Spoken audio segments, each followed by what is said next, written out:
Bismillahirrahmanirrahim. Assalamualaikum warahmatullahi wabarakatuh. Ini mengucapkan Tuan Imam bersama Masjid Darul Naim, Tuan Haji Bunda Hajah, adik-kakak yang dirahmati Allah Subhanahu wa taala. Syukur kepada Allah Subhanahu wa taala. Allah masih beri lagi kesempatan untuk kita berada di rumah yang mulia. Semoga kita tetap tadi seperti mana kita minta kepada Allah Subhanahu wa taala, Allahumma khtim lana bi husnil khatimah. Ya Allah, akhirilah hidup kami dalam keadaan yang baik.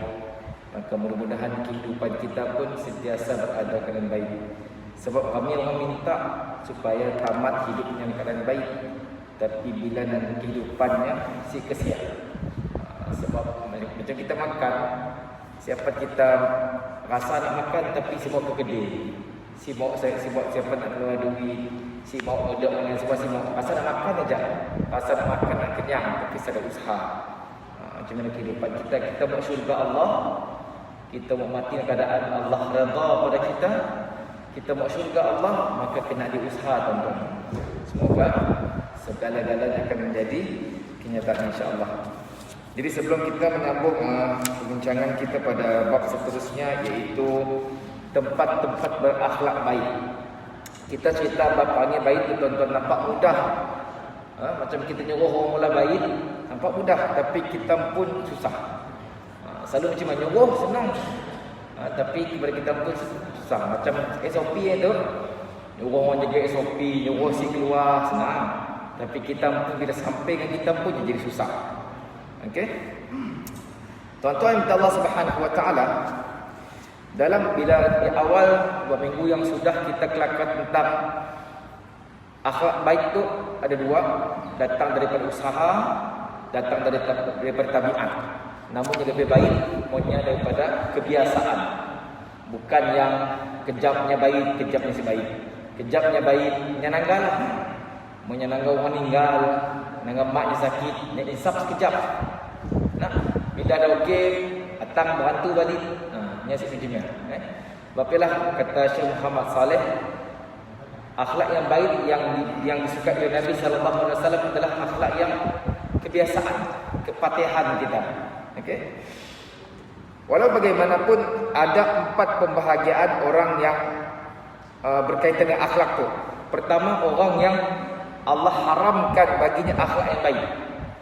Maksud Allah macam-macam ni pun Allah dah tentukan, tetapi yang dapat diusaha tu memang ada macam tu. Kedua, orang yang diberikan akhlak yang baik dan kekal di dalam akhlak yang baik itu tanpa berusaha untuk menjadi lebih baik. Macamnya aja si mau nak upgrade lagi. Yang ketiga, orang yang diberikan perangai baik dan dia terus usaha, tambah lagi, doa lagi, walah lagi baik. Dan terakhir, orang yang tidak dikurniakan perangai baik akan tetapinya berusaha untuk jadi baik. Itu kategori-kategori manusia yang ada sekitar kita. Orang yang perangainya berantu sifatnya berubah-ubah. Ada orang yang memang baik tapi dia si mau upgrade macamnya aja. Ada orang yang baik tambah lagi baik. Ada orang si baiknya usaha untuk jadi baik. Dan kesimpulannya, tuan-tuan, rumah Allah tu adalah tempat orang baik-baik. Kita si baik pun pergi ke situ, kita berusaha untuk jadi baik. Yang kita bersimpulkanlah. Okey, kita tangga tempat-tempat berakhlak baik. Sebagaimana saya pernah padah dulu, semua ibadah kita, semua perlakuan kita tu si lain si bukan diniatkan untuk Allah Subhanahu wa taala. Dan Rasulullah sallallahu alaihi wasallam datang diturunkan oleh Allah Subhanahu wa taala ke bumi itu, innama bu'ithu liutammima makarimul akhlak. Sesungguhnya aku diutuskan untuk menyempurnakan akhlak yang mulia. Nabi itu akhlak baik.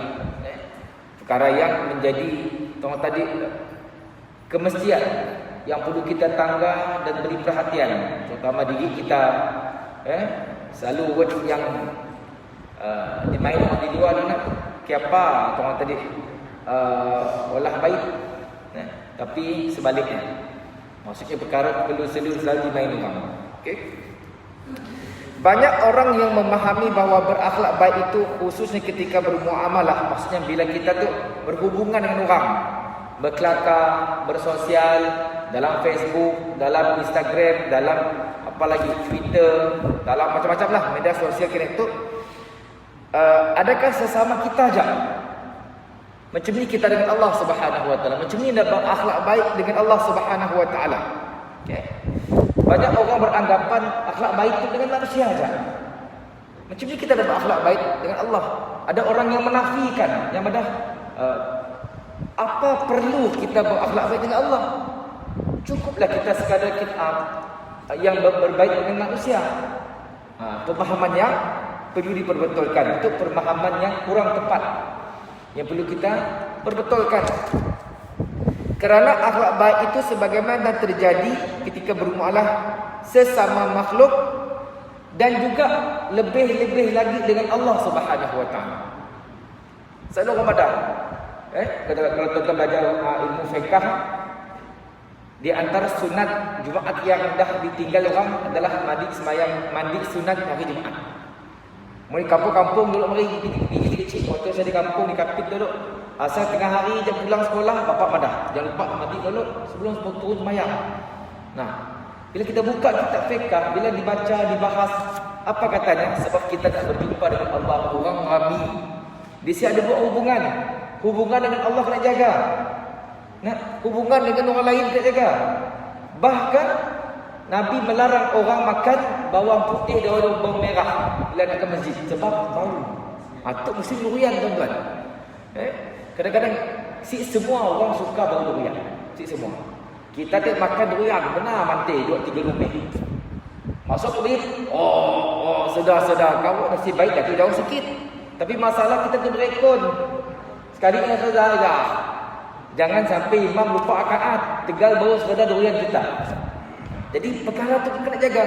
Sesama manusia kena jaga. Dengan Allah lebih-lebih lagi. Mungkin kita jumpa dengan Big Boss, jumpa dengan CM, jumpa dengan Sultan Agung, nak jaga. Kena dengan Allah kita semadi nadai, kita ada iban. Orang Kapit tu memang tahu tu iban. Mandi nadai tu jangan dak, dengan dak. Okey, jadi perkara tu menjadi benda yang perlu kita beri penekanan. Hubungan dengan Allah Subhanahu Wa Taala.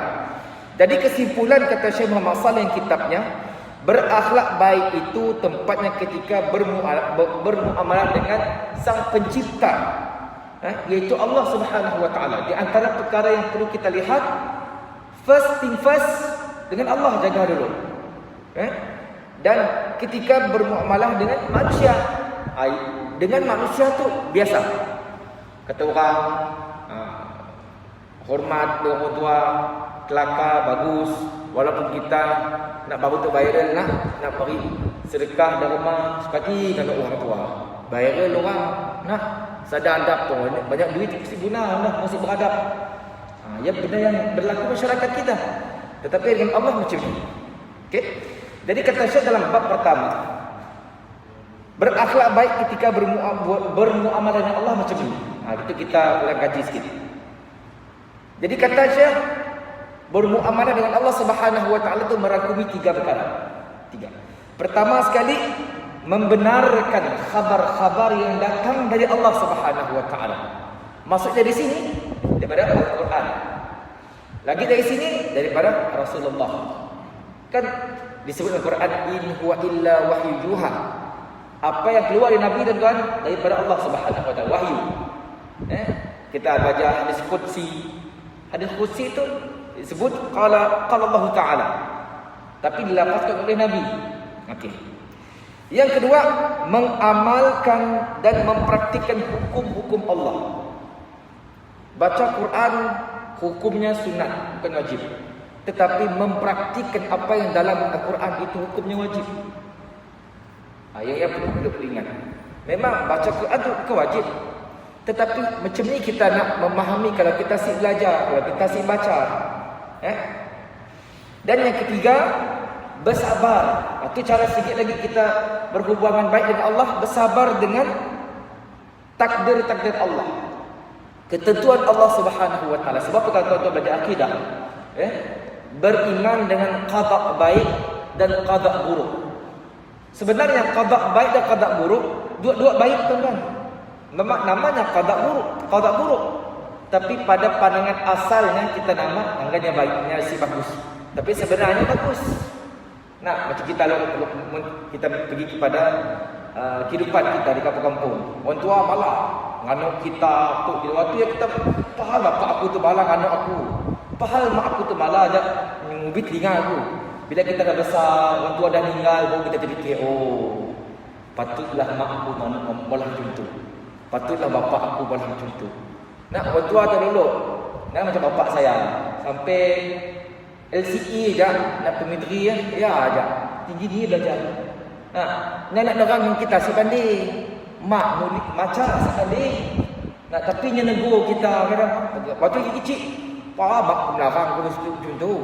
Pahal bapak aku sejuah aku mandi sungai. Macam-macam. Dulu mari bila bapak belakang nang dilawan.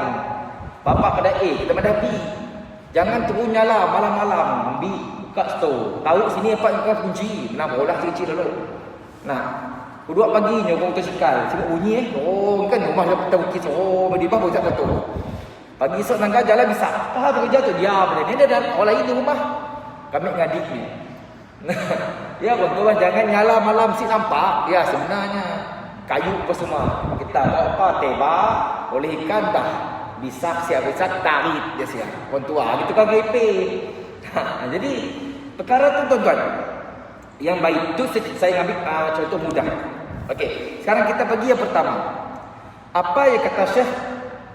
Perkara yang berhubungan dengan Allah. Macam ni kita nak berbuat baik dengan Allah tu pertamanya membenarkan. Maksudnya kita awakkan apa yang datang dari Allah Subhanahu Wa Taala. Suka atau si suka. Terima tuan-tuan, cuma kena faham. Saya masih ingat lagi. Saya tu tuan-tuan bila dah habis belajar di rumah ni, di antara tempat asal saya mau kerja di Kuching. Negeri, tahu tadi kita negeri lah. Negeri yang saya mau kerja Kuching. Tiba-tiba minta sembuh si dapat, minta limbang si dapat, minta negeri saya pun dikapit si dapat. Kau main orang tinggal bapak sama dah pulang orang pula minta kerja kapit. Matang senang apa minta kerja. Minta saya si dapat. Last dapat TOEFL jabatan mufti. Ya Allah di Kuching dengan mati tu. Nah, jauh dia orang tua lah. Jadi macam ni tu. Terima kan? Tiba-tiba terbaca Al-Quran. Wa asa an takrahu syai'an wa huwa khairul lakum wa asa an tuhibbu syai'an wa huwa syarrul lakum. Kadang-kadang kita rasa benda yang bagus untuk kita, tapi Allah sendiri. Kadang-kadang kita rasa benda si bagus untuk kita, tapi Allah beri. Tapi bila dah lama saya kerja di Kuching, dah 10 tahun dah, saya macam-macam saya nampak kelebihan yang Allah beri. Macamnya lah. Ialah dikatakan tuan tadi khabar-khabar Allah tu. Sama aja. Ayat semacam tadi. Di awal ayat ya berkenaan dengan perang. Sahabat-sahabat Nabi suka berperang. Tapi tidak disuruh perang. Nah, kadang yang dibunuh kan orang lain kan. Nak dibunuh oleh bapak. Bapak kafir lah. Orang Quraisy kafir. Itu macam ni tu. Bunuh kata Nabi bunuh. Anak bunuh. Tapi disebabkan perintah Allah. Seseorang hamba tidak boleh ragu-ragu ketika membenarkan khabar-khabar Allah. Kerana khabar-khabar Allah muncul bersama ilmu. Dan khabar-khabar Allah merupakan sebaik-baik perkataan. Kita kena ubah tuan-tuan. Kita Melayu tu suka baca Quran. Terutama bila Ramadan. Suka hafal Quran, suka baca Quran. Tapi kita kurang untuk memahami. InsyaAllah habis kitab tafsir, kitab akhlak tu kita beri berkitab tafsir. Sebab banyak tuan-tuan cerita-cerita dalam Quran, ingatan-ingatan Allah dalam Quran yang kita kurang faham. Dan sebabnya contoh, Quran tu siapa difaham kita secara direct. Contoh, dalam Quran Allah sebut al-fitnatu asyaddu minal qatl. Nah, sesungguhnya fitnah itu lebih teruk daripada bunuh. Kita menggunakan perkataan fitnah dengan kefahaman kita. Tapi sebenarnya fitnah dalam Quran adalah bermaksud syirik. Sama dengan lain. Allah dalam surah Ali Imran ayat 155 berkenaan Nabi Isa tu mutawaffifi. Bukan dikatakan mati sih, nya diangkat. Ia berbahasa kalau kita belajar Quran. Jadi Quran tu datang dengan ilmu. Ilmu dunia ada juga, ilmu akhirat ada juga. Cuma orang kita tu kebanyakan mengambil Quran tu bila perlu lah. Saya ingat dia kecil dulu. Bila tidur di kelabung lah, atas kabung mesti ada Yasin. Ya, aku tak apa, aku dah hantu. Mau nak tidur tak atas kelabung, saat ini Yasin tu. Siapa tidur? Kadang-kadang dekat pintu tanpa suap kursi lah. Apa lagi? Di kedai, nak laku kedai, apa tampal di kedai? Ayat apa? Ayat apa ayat? Ayat 1000 dinar. Tapi suruh baca, saya tahu. Tuk, bila buka kedai nak, apa sih ayat dia tanya Ustaz tu? Ustaz ni, Ustaz ayat tu mesti tampal kedai. Supaya kedai ku laku. Ya dipikir, tapi semua baca saya tahu. Berlaku dengan berlaku. Mungkin kita boleh comparison dengan agama lain. Tak ada beza kita dengan agama lain. Mungkin kita pergi Buddha, tampalnya di yang lah, cermin lah. Kita pergi dah rumah Kristian tampal salib. Oh Islam, engkau kursi. Baca, saya tahu. Tak beza. Saya ambil sih contoh tuan-tuan. Bila kita disuruh menghafal kursi, kita ada ayat tu, ayat mendinding dari syaitan. Kita ingat ayat ini cerita tentang Allah melaknat iblis, syaitan. Bila dibaca tafsir yang ada sikit kan. Ayat kursi itu cuma cerita tentang tauhid. Cerita tentang kebesaran Allah. Ya sebenarnya patutlah kita baca ayat kursi, syaitan si lari pun. Sebab kita si memahami. Sehingga kata satu kisah lain lah. Ada seorang imam ketika perang, bila Nabi nyuruh jadi imam, yang mesti baca surah Ikhlas. Qul huwallahu ahad, Allahus samad, lam yalid wa lam yulad, wa lam yakul lahu kufuwan ahad. Kita nak imam bak daripada Mekah, tiba-tiba baca surah Qul hu, kita nak. Aku bukan dia Qul hu kita. Tapi sebenarnya kita sih faham apa sebenarnya kenapa. Maka cerita tadi sampai kepada Nabi SAW. Maka Nabi nanya dengan general tadi, kenapa baca surah tu? Apa katanya? Aku menyukai surah tu kerana dalam tu cerita tentang tauhid. Allah itu satu, Allah itu tidak diberanakkan. Baru kita bacalah apa surah sampai surah At-Takwir cerita hari kiamat, kita baca kacak-kacak. Ini tak orang Arab kata ke Malaysia, apa hal orang Malaysia itu baca surah Takwir, surah Nambak cerita tentang kiamat, tapi ngembak lagu Hijaz. Wah, menarik ngembak. Tangan kita tonton. Sebab saya pada tadi ayat-ayat Allah dengan ilmu. Dan ia merupakan sebaik-baik tutur kata, perkataan. Kita kena ubah tuan-tuan. Orang kita tu bagus, bagus. Quran jangan ke tempat rendah, ke tempat tinggi-tinggi. Bagus dapat ya. Tapi tambah lagi sikit tuan-tuan. Faham tuan-tuan. Allah sebut dalam surah An-Nisa ayat 87, "Wa man asdaqu minallahi haditha." Sadaqallahul azim. Tidak ada lebih benar perkataannya daripada perkataan Allah Subhanahu wa taala. Lebih benar.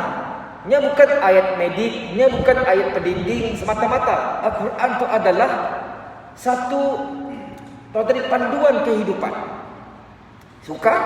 Si suka? Contohnya, fankihu ma taba lakum minan nisa masna wa thulatha wa ruba. Imam suka baca sembahyang. Ayat 2, 3 surah An-Nisa. Maka kahwinlah kamu 2, 3 atau 4. Marah dan kuat dengar surahnya. Dua kahwin 2, 3, 4. Tapi suka atau sukai perintah Allah. Cuma perlaksanaan di peringkat kita ya cerita lain. Jadi sama juga tentang ayat berkenaan dengan faraid. Orang lelaki dapat banyak, perempuan dapat separuh. Marah. Si adil Islam tu. Baik kita memahami penjelasan kenapa perempuan dapat sekian, orang lelaki dapat sekian. Ada sebabnya. Dia datang dengan ilmu, apa yang disebut tadi? Perkara benar memang. Kita jadi marah, kita jadi si puas hati sebab si tahu. Secara umumnya kita tu bermusuh dengan benda yang kita si tahu. Bila dah tahu, oh cuma kalau hari Ustaz. Cuma ni. Nah, bila kita orang pada macam tu, kita lalu rasa cara tadi nak ngecoh. Bila kita baca macam mana? Sebab yang selalu orang marah ada ustaz tu. Ustaz dah asal ceramahnya dia aku. So ceramahnya dia aku. Apa nak sini tuan-tuan? Ya ayat Quran, ya hadis Nabi. Bila kita terasa bagus tuan-tuan, sebab iman kita dicuit bah. Ayat Quran mau dibaca dengan kita, saya rasa apa-apa, something wrong. Hadis dibaca dengan kita, saya dah rasa apa, something wrong dengan iman kita. Al-Quran bukan dibaca dengan pokok. Tu kadang-kadang pokok. Ustaz, kami tu nanam durian musim king. Apa ayat perlu dibaca? Lagu je ayat baca dengan pokok. Tapi ayat baca dengan ini pun dah lupa. Nah, orang kita macam mana? Bila ada setan ngaco baru cari Quran. Tapi bila ada ayat-ayat kenaan kita, panas. Sebenarnya alhamdulillah kita rasa bila tersentuh dengan ayat-ayat Allah, kita syukur kepada Allah. Sebab masih ingat dengan ingatan Allah. Mak kata kita dengan biak, mau anak kita ditegur, kita nangsi pada masa tegur apa asal. Nah, padah macam-macam ni pun nyampe dono aja panas sih, panasnya. Yang sedang rasa bila kita negurnya nak, yang pada belahit mata lah apa semua masih ada kesan. Lagi ada efek. Menurang dibaca Quran cerita hal neraka, kah cerita hal apa. Aduh. Pernah tuan-tuan saya dijemput ceramah di sebuah sekolah. Sebut-sebut sekolah nak suruh tahan lah. Saya cerita hal neraka apa nang diperinya aja ya mana Allah apa lagi saya tak baca. Hati kering mana hati kering ya. Mun kita pun ada anak macam tu sudah aduh. Bab kata orang tua saya dulu. Kau tu kecil semua mati dah besar orang. Habis beras kau tu tua kau gimana kasar lah. Nah, okey. Ketika seorang hamba membenarkan khabar-khabar Allah, maka dia harus yakin dengan khabar itu. Bila kita madah, itu adalah firman Allah. Pertama kita kena yakin. Jangan 2-3 itu benar tak? Sebab kita cerita tentang dalil qat'i. Dalil yang tepat selepas dibahas lagi. Nah, menjaga khabar itu dan bersungguh-sungguh agar tidak diracuni oleh keraguan pada dirinya tentang khabar-khabar Allah dan Rasulnya. Contohnya, dalam Al-Quran, surah An-Nisa 157 sampai 159, surah Ali Imran 55, dan beberapa surah lain cerita tentang Nabi Isa tu nyasik mati tetapi diangkat oleh Allah. Yakin tuan-tuan? Yakin. Macam ni rupanya diangkat, macam ni umurnya ribuan tahun, ya kerja Allah. Sebelum tikai kan. Nah, tapi kita kadang-kadang ada orang tu yang membaca secara literal teks saja. Mustahil manusia tu dah ribu tahun jimat. Kata kita nak. Tapi yang nyebut ya Allah. Maka yakin. Yakin dan kita kena jaga diri kita daripada confuse orang. Nah, confuse orang. Banyak hukum-hukum Al-Quran tu confuse orang. Sebab kita tu kadang-kadang kurang nak mengambil berat tentang ilmu agama. Ilmu agama tu tuan, bukan ilmu semata-mata untuk masuk surga, ilmu hidup di dunia ni. Ada halal haram, harus sunat wajib. Nah, cuma orang kita tu biasanya bila nak kahwin jaiz tidak apa kahwin noh. Saya tanya. Mesti cuma asyik tahu yang jaiz, kata mufti, yang kenal lah. Kita kerja sini ustaz, kata mufti. Apa kata mufti ustaz tahu? Sini kata mufti om. Bila hal nikah telefon kami, ustaz kita dapat nikah kami kah? Mahal kami nikah kita. Kami bukan jabatan agama. Sama aja nak. Jabatan mufti kah? Mahkamah Syariah kah? Majlis Islam kah? Sama aja ibadah. Nikah, kahwin, mati semua kita orang urusan si. Berbeza ada tak? Macam kami tu urusan-urusan kiblat, urusan-urusan berkenaan dengan kubur, urusan berkenaan dengan masuk waktu sembahyang, nak bulan dan sebagainya. Yang kami jaga. Kalau kita nak bulan, nak orang tiap-tiap bulan turun. Okey? Apabila seorang hamba Allah berakhlak baik yang seperti ini, maka dia dapat menolak semua syubhah yang dilemparkan oleh orang-orang yang ingin menodai khabar-khabar Allah dan Rasulnya, baik orang itu dari kalangan orang Islam yang membuat perkara-perkara baru dalam agama Islam, atau orang-orang kafir yang ingin membuat kekeliruan pada hati-hati kaum muslimin. Jadi bila kita atau orang Islam, kita yang pertahankan syariat agama itu. Nah, apabila contohnya bertentangan antara kehendak manusia dengan kehendak Allah, maka kita utamakan kehendak Allah. Bila Allah pada haram, dalam adat kita pada halal, utamakan. Contohnya adat kita, bila nak kahwin, di antara kepercayaan yang dahulu terhakis tapi masih ada lagi, iaitu buang peraja. Syirik. Benda berkaitan dengan jin, takut dengan jin, percaya merik makan jin dan sebagainya. Kehendak Allah pada tu si betul. Si boleh. Utamakan tuan-tuan. Dulu mari kita dah macam saya dulu kecil-kecil. Macam-macam lah, garu lah, botol minyak nasi itu arah di rumah dah ada. Saya nafikan. Tapi bila kita dah mula tahu, mula belajar, tinggalkan. Jangan mula dikonfus orang. Sikit perkara yang selalu berlaku di masyarakat kita tu, yang word, yang ada sebahagian ustaz-ustaz silapan nerang. Bila sebut dia, kena ke malah tu si boleh tu. Apa jawabnya? Ikhtiar ustaz. Ya si betul. Contohnya nanam pokok ialah engkau pokok tu kat rumah. Apa hal tu? Ikhtiar lah supaya seperti kata dia dan jin. Sedangkan Nabi sing ajar, Nabi mana apa? Bacalah bismillahirrahmanirrahim, la yadurru ma ismi syai'un fil ardi wa la fis sama wa huwa samiul alim. Hadis sahih. Baca pagi dan petang, kata-kata Nabi.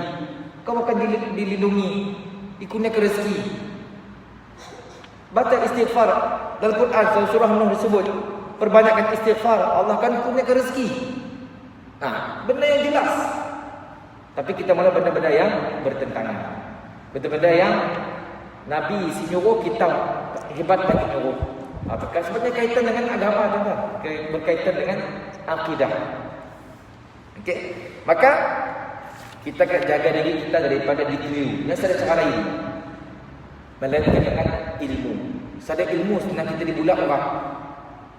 Ya, saya cari ni. Sekiralah orang putih, orang apa, kita ada ilmu, tuan-tuan. Pergi ke sini kita akan selamat, insya-Allah. Tapi mungkin saya ada pemandai, senang gila dibulak orang. Senang gila yang tadi main orang bah. Kadang macam berjual barang kah. Ya? Kedua kali dibulak orang kita, percuma-cuma kita rugi. Okey. Jadi kata Syekh dalam kitabnya, kami akan membuat contoh tentang persoalan ini dalam kitab Sahih Al-Bukhari. Disebut hadis dari Abu Hurairah radhiyallahu an, "Idza waqa'a dzubab fi syarabi ahadikum falyaghmishu." Itu cerita lalat. Kata semacam. "Tsumma liyanzihu fa inna fi ahadi janahihi da'an wal ukhra shifaan." Itu cerita lalat. Lalat secara umum kemah. Kemai. Tapi Nabi jemput tu hadis sahih. Bila hadis sahih, tuan-tuan, tarafnya tinggi. Dikatakan hadis Bukhari itu nombor 2 lekat Quran. Ya? Sanadnya bersambung, perawinya dhabit sampai oleh Nabi, sip-sip berpulak, ingatannya kuat. Yang mana apa? Apabila ada seekor lalat guguk dalam air kita orang, maka hendaklah benamkan lalatnya, tenggelamkannya dan angkat. Jangan tenggelam lalu minum. Selalu orang minum hanya siap habis tengah. Sebab ada tenggelamkan, yang ada keluar masjid. Ada lalat tenggelam minum. Tenggelamkan dan keluar dari Nabi. Kata Nabi lagi, sesungguhnya salah satu sayap lalat itu racun dan sikit lagi penawar. Diriwayatkan oleh Imam Bukhari pada kitab permulaan turunnya wahyu, bab wahyu dalam Sahih Bukhari. Bab apabila ada lalat guguk dalam minuman kalian, maka benamkanlah, hadis nombor 3320. Jadi cerita tentang lalat tu, mungkin kita langgar dari sudut sains ke apa, kita kepada lalat tu sama. Tapi bertentangan dengan hadis tadi, hadis madam macam tu. Dan bila kita tanggal di riwayahnya, cerita semua benda tu general. Ayat kita belajar tentang belajar hadis yang sahih satu, bila ditangkap penjelasannya boleh pakai setiap zaman. Sebab ada hadis hanya terpakai sikit zaman, terpakai untuk golongan tertentu. Contohnya hadis tentang minum air kembing unta. Orang kita tu dah, oh hadis sahih. Dia pergi Mekah, jom minum air kembing unta. Kita berminum. Sedangkan hadis yang untuk golongan tertentu zaman Nabi yang sakit. Kita sakit nak, semua nak. Minum air kembing juga. Sebab saya tahu. Tapi berbeza dengan hadis lalat tu. Hadis lalat tu cerita yang betul. Jadi tu khabar daripada Nabi yang sahih, bukan palsu, bukan lemah. Perkara gaib yang mana Rasulullah tidak berbicara kelakar melainkan dengan panduan Allah. In huwa illa wahyu yuha. Jadi Nabi itu badan bukan daripada dirinya pun, tapi daripada panduan Allah Subhanahu wa taala sesuai dengannya. Jadi yakin tuan-tuan. Kena yakin, jangan kita si yakin. Nah, kadang-kadang sains tu perkara yang boleh berubah. Sains tu bukannya tetap tuan-tuan. Dia boleh berubah-ubah. Kejap ibadah. Untuk kejap ada berubah lagi dia kajian. Tapi wahyu tu bersifat tetap. Saya akan berubah sampai kiamat. Punya pada wajib sembahyang 5 waktu sampai kiamat 5 waktu tu tuan. Tiba-tiba datang seorang, sembahyang tu kulit semua tu, yang penting niat. Kita pun percaya. Ada orang buat cerita macam ni. Tahu tadi nak ada sikit kumpulan yang madah. Kita siapa nak sembahyang lagi kita kenal diri kita, kenal Allah. Bermain dengan tarikat, bermain dengan batiniyah. Banyak orang nak bulan pengaruh. Perkara macam ni. Bahkan Allah Subhanahu wa taala berfirman dalam Suratul An'am ayat 50. Qul la aqulu lakum 'indi khaza'inullah wa la a'lamu al-ghaiba wa la aqulu lakum inni malak in attabi'u illa ma yuha ilayhi. Sadaqallahul 'azim. Katakanlah wahai Muhammad, aku tidak mengatakan kepada kamu bahawa pembenaran Allah ada di sisiku, dan aku pula tidak mengetahui perkara-perkara yang gaib. Aku juga tidak mengaitkan kepada kamu bahawasanya aku ini malaikat. Aku tidak menurut melainkan apa yang diwahyukan kepadaku. Dalam ayat yang dibacakan tu, nak cerita Nabi itu bukan kelakar sembarang. Ada panduan daripada Allah Subhanahu wa taala. Maka di pihak kita untuk menjaga hubungan kita dengan Allah, wajib menerima khabar ini dengan berakhlak baik.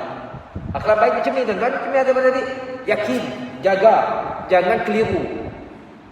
Ada sikit hashtag dalam soal jawab ustaz kan. Hashtag biar tahu, jangan keliru. Wah, kita kata mudah keliru tuan-tuan. Keliru secara cara lain. Kena belajar. Fahami. Masjid dah kacak, alhamdulillah. Nah, tinggal kita tu mengacakkannya dengan imarah. Imam pun dah steady. Steady ya, kita nak ulama. Jadi kita kacakkannya dengan pemahaman kita tentang agama. Sebab terangkatnya segi tempat tuan kerana ilmu. Jatuhnya segi tempat kerana ilmu tuan. Saya cakap lain. Maka tuan-tuan kata Syekh lagi, kita menerima khabar daripada Allah, bermaksud daripada Al-Quran, dengan berakhlak baik. Berakhlak baik terhadap khabar ini adalah dengan kita menerimanya dan kita meyakini bahawa yang dikatakan Nabi SAW dalam hadis ini adalah kebenaran dan kejujuran, meskipun orang-orang berpaling, dan kita meyakini dengan ilmu dan yakin bahawa orang yang menyelisihi apa yang datang dari Nabi dalam kebatilan. Kerana firman Allah, "Famadza ba'dal haqqi illa al-dhalal fa anna tusrafun." Dalam surah Yunus ayat 32.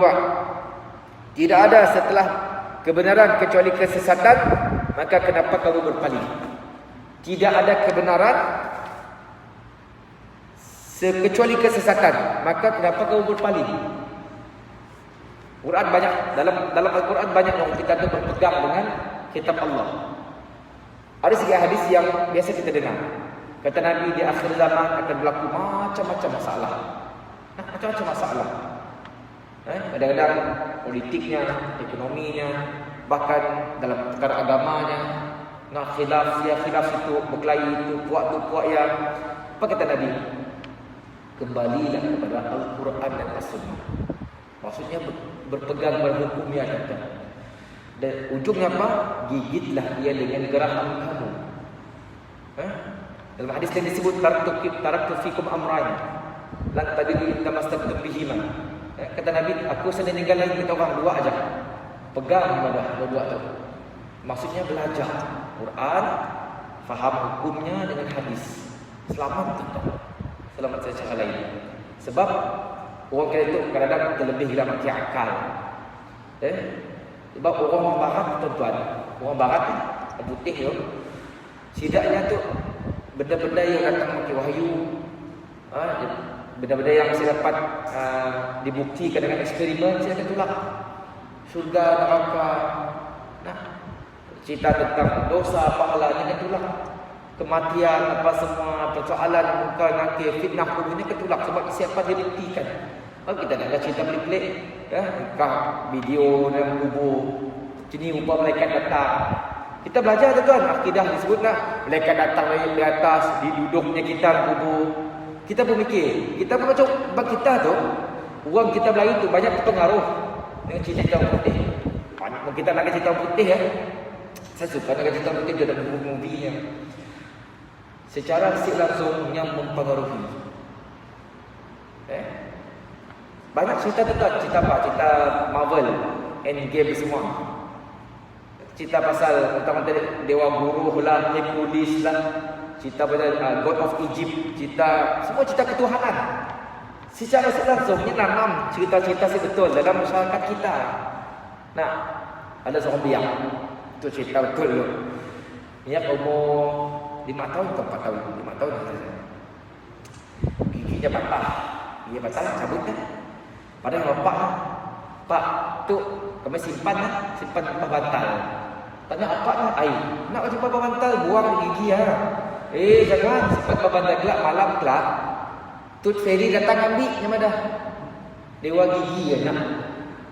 Dalam cerita apa The Rock jadi. Dah cerita Tangan kita cerita simple tapi dia pergi ke dalam pemikiran anak-anak.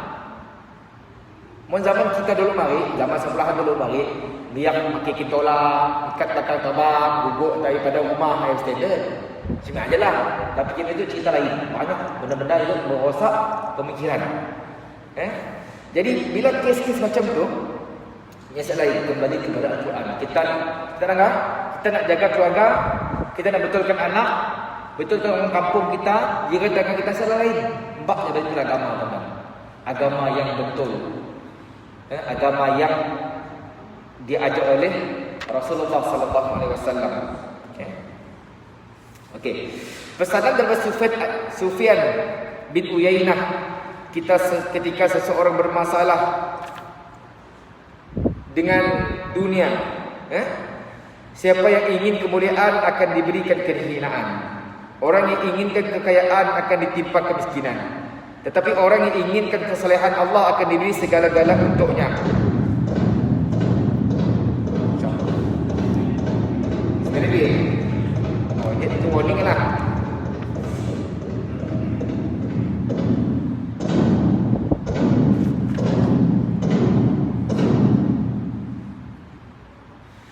Okey.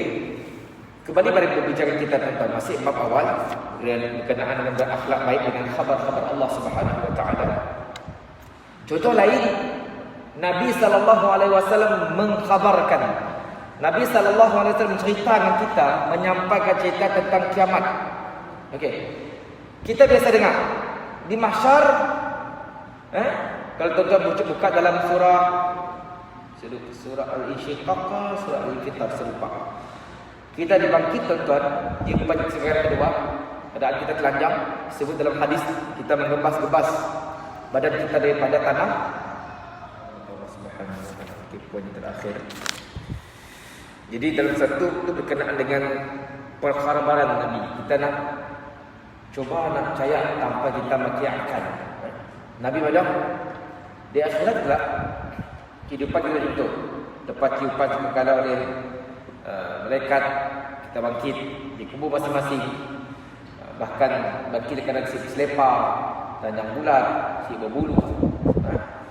Bahkan membau badan kita daripada tanah.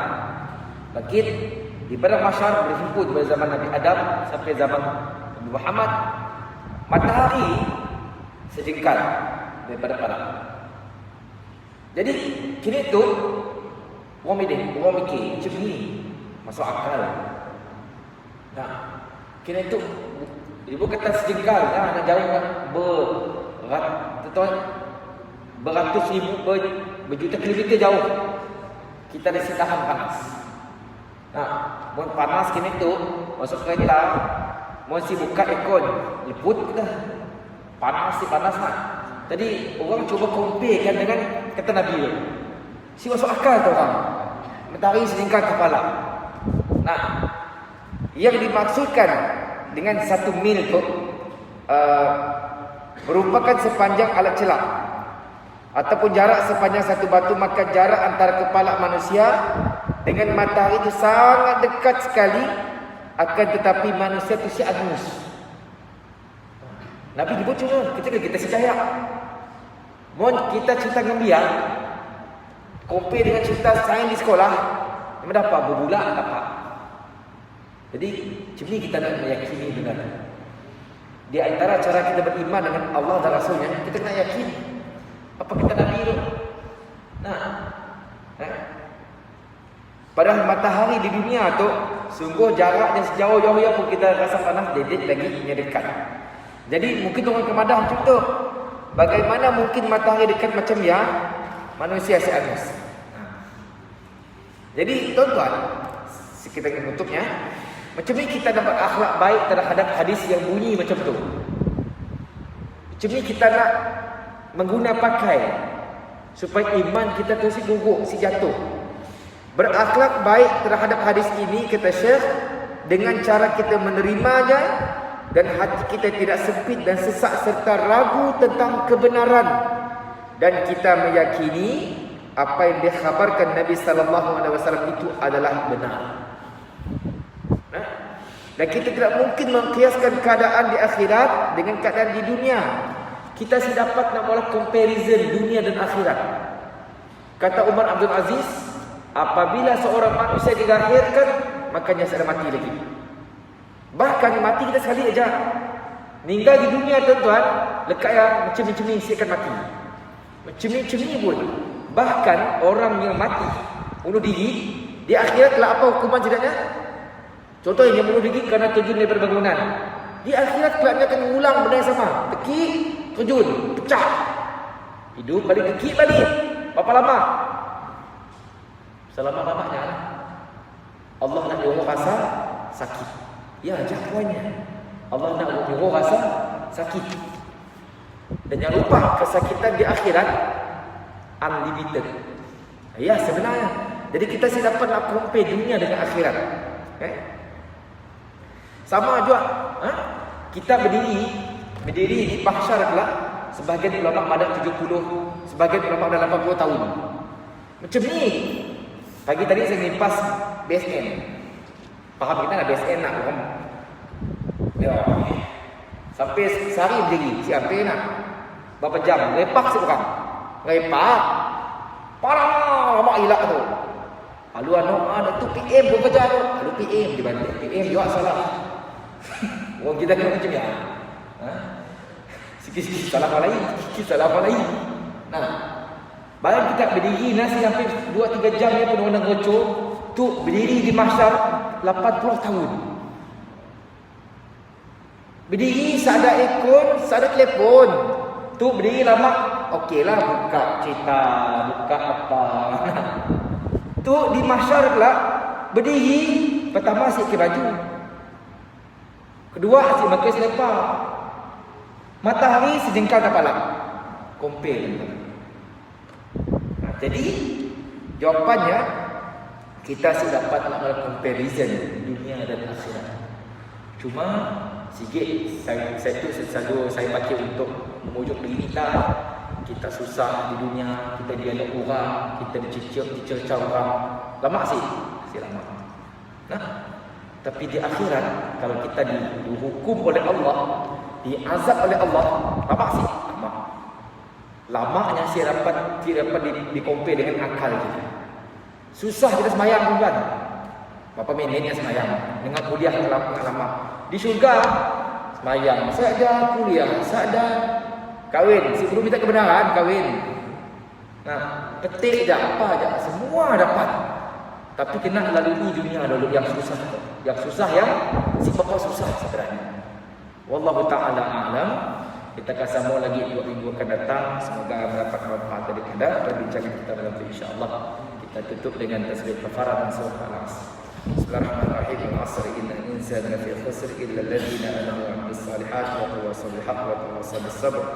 Subhanakallah bihamdika asyhadu an la ilaha illa anta astaghfiruka wa atubu ilaik. Allahumma ya Allah, mohon minta kepadamu agar Engkau berkati dalam majlis kami ini, perpisahan kami selepas ini, perpisahan Engkau berkaji dan Engkau pelihara. Allahumma ya Allah, jadikan kami dengan hamba-hamba-Mu yang taat, jadikan kami dengan hamba-hamba-Mu yang sentiasa coba untuk mendekatkan diri kami kepadamu, jadikan kami dengan hamba-hamba-Mu untuk menjaga ibadah salat kami, adik kakak kami ya Allah. Wassallallahu ala sayyidina Muhammad wa ala alihi wa sahbihi wasallam. Alhamdulillahirabbil alamin. Terima kasih. Tapi minta maaf kekurangan. Assalamualaikum warahmatullahi wabarakatuh.